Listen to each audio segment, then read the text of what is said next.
Vanessa Paradis a su mener sa barque, ou plutôt sa voiture sur l'autoroute des artistes musicaux en devenant l'interprète du mythique tube Joe le Taxi en 1987.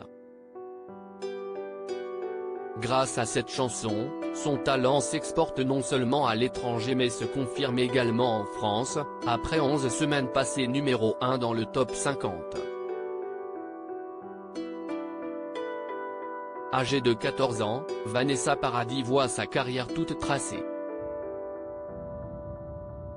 Le monde du show business n'a en tout cas pas de mal à le penser.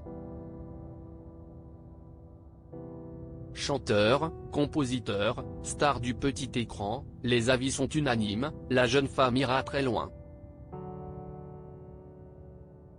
Tous le pensent, sauf un. Dans les années 1980-1990, Pascal Sevran est l'une des stars de la télé qui a visiblement un peu de mal avec l'ascension fulgurante de Vanessa Paradis. Un fait qu'a confirmé Arthur dans 30 ans d'émissions cultes, diffusées sur TF1 le 11 juin dernier.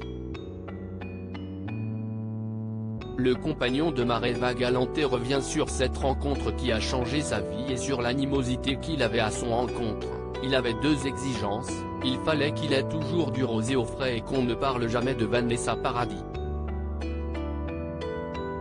En 1987, Pascal Sevran se retrouve confronté à Vanessa Paradis sur le plateau d'une émission présentée par Michel Denisot.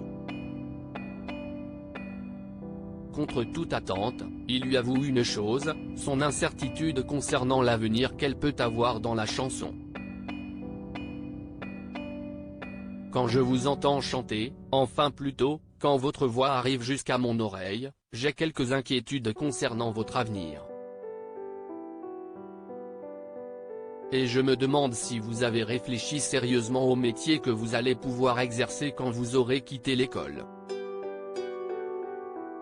S'il pensait qu'il n'aurait pas de répondant face à lui, Pascal Sevran s'est bien planté. Vanessa Paradis, blasée, s'est alors tournée vers Michel Denisot pour répondre « Si je dois me poser des questions sur ce que je vais faire, lui aurait dû s'en poser bien avant. » Je ne sais pas quoi lui répondre, moi, à Pascal Navran. Autant dire que celui qui présentait de nombreux programmes autour de la musique a vite déchanté, au point de ne plus jamais vouloir croiser la route de la jeune artiste. Entre eux, la divine idylle était bel et bien impossible.